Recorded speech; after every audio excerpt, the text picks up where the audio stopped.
Welcome. Our next session is one that I hope you'll find relevant, extending SAP Sales and Service Cloud V2 using CAP. We're delighted to have Johannes with us today to guide you through a practical example. Let's give him a warm welcome. Yeah, thank you, everybody,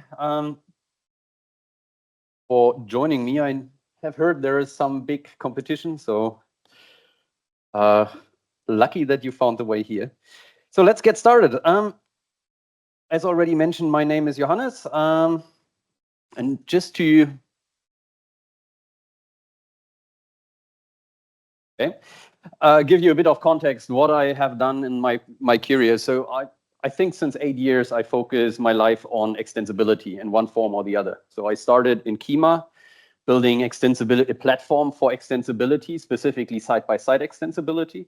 And later on, I moved into the area of Sales and Service Cloud V2, where I also took care about the side-by-side extensibility. And we will have a look into why side-by-side is so important in this case. And we can't just push some code into the platform itself. And now I'm, again, shifted the gears. I moved into being a freelance consultant, helping customers doing side-by-side extensions. So basically, I try to have every angle of the same topic covered. This is why I thought it might be a good point in time to talk with you about how can we do this best with CAP. When we talk about Sales and Service Cloud, okay, there will be a slide for that. At the end, Sales and Service Cloud, there was a V1. It was called Cloud for Customers. Question, who is working with Sales and Service Cloud so far? Okay, I'm not telling completely new things here. So okay, now it's 1 minute and still the slides are not in sync. At the end, let's keep it this way. Sales and Service Cloud is a complete remodel. There was a version before, it was called Cloud for Customer. This was a classic SAP application as you know it. It was built on the by design stack, more or less a monolithic system where you could also execute code directly on the platform using the PDI development. With the version 2, since the by design platform was discontinued by SAP, the entire thing was rewritten, and they have been taking the textbook out of the shelf saying how to build modern software. And modern software was, we build microservices. So every service, be it the service for opportunities, be it a service for the ticketing system, for the business partners and so on, they have their own application server and their own database in a multi-tenant fashion. So since all of those services are built on a different technology stack, and as well as it is in full multi-tenant system, so all the worldwide customers are working on the same data set, basically.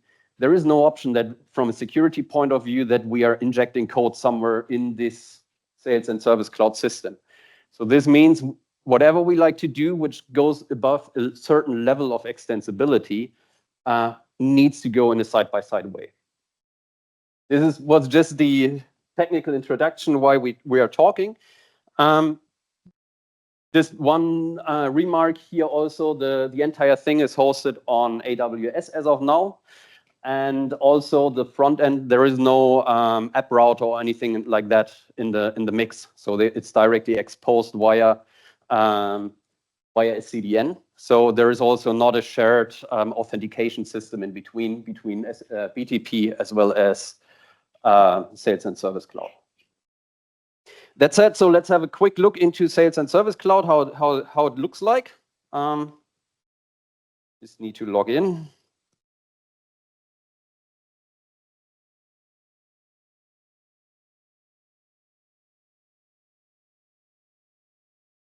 Looks like nicely designed application, hooray. And since we know that basically every customer likes to have a certain form of extensibility or of adjustments, there is our extensibility capabilities built in. These are more tools which are tailored towards key users, so people who know the system, how the system works, and who can do a lot of things by configuration. So for instance, you can apply simple rules. So for validation determinations, you can create custom fields. But those rules for validation, we will just create one. Hope it's more or less readable.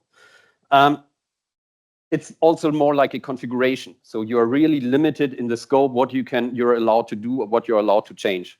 But still, I would say 60% of the extensibility or adjustment requirements of the users or of the customers can be solved by that. So you don't need to do anything side by side. This is a simple example. So if there is a name, if CAP is contained in the title, we like to show a warning message in this case. And you can see this way you can really create more or less complex rules comparing different fields. If the order volume is, or if the opportunity volume is above a certain threshold, also you raise events, you can, or you can also then assign different categories and so on. So really simple and something you don't need to have a computer science degree for.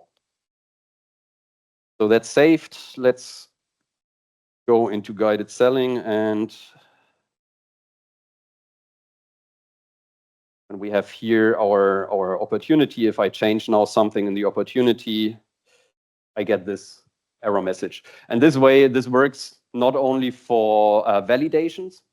So I could also make sure that if I make business with Russia, where I have an embargo on it, I can, for instance, prevent the opportunity from being created. So it's not limited to warning messages. It's also about really preventing right messages, but also in the determination section, you can set other fields based on conditions. And last but not least, there is also an autoflow section where you basically have really simple workflows. So if certain conditions are met, if a ticket is entering a certain state, send out an email to the customer that he knows that he needs to take care of something. When this comes to an end, we need to go into, we need to start extending. And as I mentioned, code extensions are not really possible. For that reason, we have oriented ourselves when we have sketched out this on this 6, I would argue it's 5 extension patterns. Those extension patterns are there for quite some time now. At the end, we have external logic hooks, which are basically webhooks. This could be asynchronous hooks. This is more like an event, or synchronous hooks when you really like to somehow adjust the processing of the operation. This is why I say it's more like 5 extension patterns. We have the low code and pro code UI extensions using mashups. So there are places, or you can easily place mashups on the Sales and Service Cloud UI. Last but not least, there is job scheduling. So you can, for instance, trigger from the outside certain jobs saying you need to adjust certain fields or do whatever you like to. And last but not least, the event broker. Of course, you can also use events for sending out. This is no rocket science. So I think all of us knows that. The point is we need to now bring all these different concepts we have around together on this common ground. So to make it really work easily and without any flaws. And this is where I like to give you a quick way into look into. There was somehow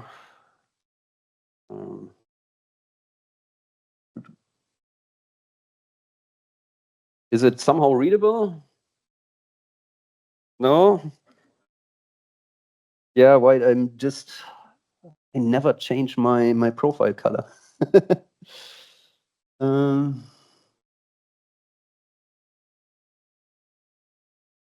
Themes, where have you seen it? File, references, themes. Here, color theme, and where's the white theme? Light. Here. Great.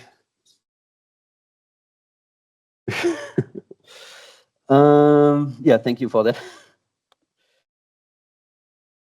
At the end, so these asynchronous and synchronous hooks are webhooks, and naturally you would use actions to execute those webhooks. This works really like a charm. So you are you define here your nice action. This is a payload from from an asynchronous hook in Sales and Service Cloud.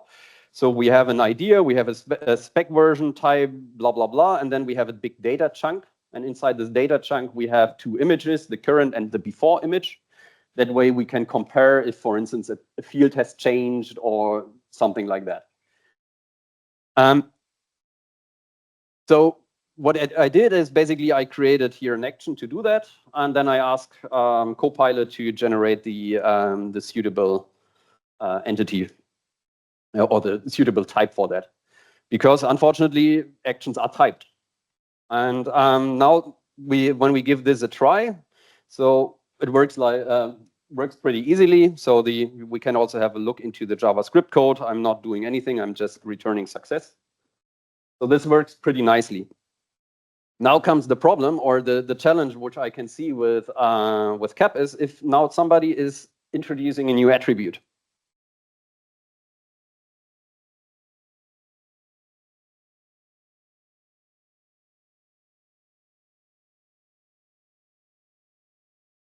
And if we are now sending that one, this fails. And this is where I say, okay, the concepts are there. They are pretty nice. But for instance, in Sales and Service Cloud, they are doing continuous deployment. So that way, whenever they think it's time to change something, they will change it. They promise to not do breaking changes, so they won't remove any attributes, but adding attributes is constantly the case. And this is where this kind of webhook creates a bit of problem, because whenever they decide to change something, my integration is broken as well. And these are the things where we need to wrap our heads around to solve that. One way is I believe there is the option to switch off the type assertion. Not sure if this is the best way to do this. The other option would be to not use an action, but maybe on the server level directly expose a JavaScript function or a JavaScript endpoint. Not saying that this is the best option, but this could be workarounds to do that. Looking at the time, I would just like to go a bit more into this. When we have a look at these 5 patterns, what can we do easily? What is a bit more tricky? Consuming APIs is working. I really love it because you can, with the destination service from the BTP, it's really easy to exchange code, tokens. You're in the context of the user, so all the access rights from the user are applying to your extension as well. Super great. Asynchronous synchronous hooks. Here we have a huge problem. For the asynchronous hooks, it's a nasty problem. For the synchronous hooks, it's a no-go, because whenever you are introducing a change, the synchronous hooks are blocking. So if there is a failure in the synchronous hook, the user can't do anything. So from one day of the other, just because SAP is introducing a new change, you're basically blocking all users from doing something. Not so nice.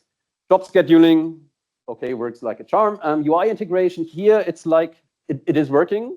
There is a lot of things which are really working well. But it's tedious. So we have the topic of authentication. I mentioned we're not on the same app router, so we don't have this shared security session. The way how it's solved right now is you use the same IDP, and that way you log into Sales and Service Cloud, and then under the hood, it does the authentication bit for you. It's a lot of clicking in the BTP cockpit to get it running. The other thing is we have UI events, because if you're in a mesh app or if you are in Sales and Service Cloud, where is it?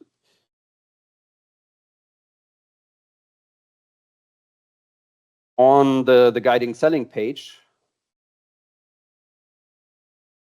let's imagine here is a mesh app and you click something. This would, if you have a classic link, would basically move out of the application. You would open a complete new session and you lose all your context. With mashup events, there is an option that you tell the browser to start certain actions in Sales and Service Cloud. So that way you are not losing the session, you're in the same context, your fields are still stored, you don't need to do anything, which is a really nice concept. At the end, from a Fiori Elements perspective, you would need to introduce a custom controller which is sending out those events, because they're in the linking mechanism, they don't have this concept of UI events. URL parameters, I'm thinking here I haven't done research enough, because so the way how Sales and Service Cloud works, you can attach URL parameters, not parts of the path. It's an URL parameter, for instance, to transfer the opportunity ID or the object ID. I think, and I don't know, maybe there I lost the configuration of the manifest file. Somehow I was not able to listen to this parameters correctly in the UI scenario. But still, I think because we have in the Fiori Elements, you have this this OData type of notation for navigation. Where it really works great, and this is where also SAP has been promoting SAP CAP as the go-to platform for extensibility, is having third-party object storage. In Sales and Service Cloud, there are often scenarios where you just like to, next to the opportunity, you would like to have a checklist. For those kind of scenarios, CAP works really well because you have everything, you just define it and then you're done. What's a bit missing is mostly the documentation story, because what I've mentioned here, those are a few things where you run into problems, where you run into challenges. If you know them, you can avoid them, and most things work out of the box. But yeah, you have to know them, and I hope I could make you aware of some, and maybe you have also nice ideas how to overcome those problems I faced in my work, because yeah, I assume you're more expert on CAP itself than I do. So looking forward for the discussion with you.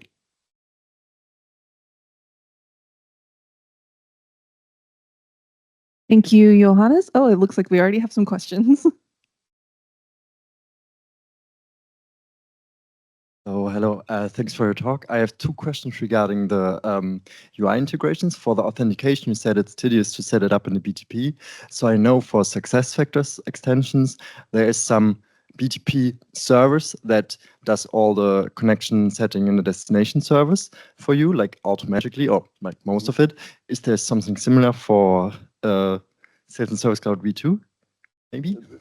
I don't know. There are two ways to do it. If you are a sub-build customer, you in the documentation says make a ticket and then it will be done for you. Okay. And the other way to do it is currently, I'm not sure if they have changed it within the last half year, but because I haven't checked it, but there is an API call you can do, and then you create this destination. The problem is, yeah, then it works kind of well, yeah. Maybe that's a good point you are asking that. I was also primed because I was always starting on a green field. So I had to do all this, get an IDP, assign the IDP to the BTP and so on. So I had to do all the things which are already done in most brownfield scenarios, yeah. And the second question would be, like, if you have the extension running in an iframe, right?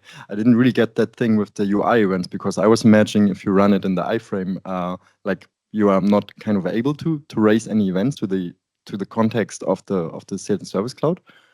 Did I get this right? That this is the idea? And if no, yes, this is already there. I'm not sure if it's already officially documented, but if you get in touch with them, they will definitely allow this. At the end, there is this window post message JavaScript function. And this is basically, and then Sales and Service Cloud has a certain JavaScript protocol, yeah, okay, which is listening for that, and then can, for instance, open directly the opportunity. Okay, also. Cool. Thank you very much. One more quick question. Yeah, thank you. So we are also extending Sales Cloud, but version 1. as of now with CAP and Fiori elements. Yeah, the post message thing is there as well. You can do it in version 1. I think they're also hidden behind a JavaScript library, right? I'm not sure, Okay. but we do it plain with window parent post message. Regarding the Fiori routing, yeah, you can do it with the app router. So we do it in the app router, the remapping of the IDs. But what is a question for me, I don't know if you have an answer, but like this is not really Fiori that SAP is delivering here. Are we supposed to even extend it with Fiori elements, or like regarding the UI extensions? Yeah, so for the V2, it is the Fiori Horizon theme, which is heavily extended. And I know when I was still product manager, we had these questions a lot from customers that they would like to have the same modules or the same components. Unfortunately, there is currently no plan because this is also not the standard UI5 UI, it's in custom build UI. Yeah, and we have customers now that say, okay, why do we even use Fiori elements if this doesn't look like Fiori elements? So extensions now look different, and they, I know that problem. For me, it's also most likely specifically for CAP, it's really fast. If I compare the same setup and the same work I would need to introduce building a complete new application, it would be way much more work. So. And if anyone has more questions, will they find you this evening at the after event? Yes, I will be. Okay, so feel free to grab a beer with Johannes. Thank you very much again. Our next session on SAP Build Code starts at 2:30. See you then.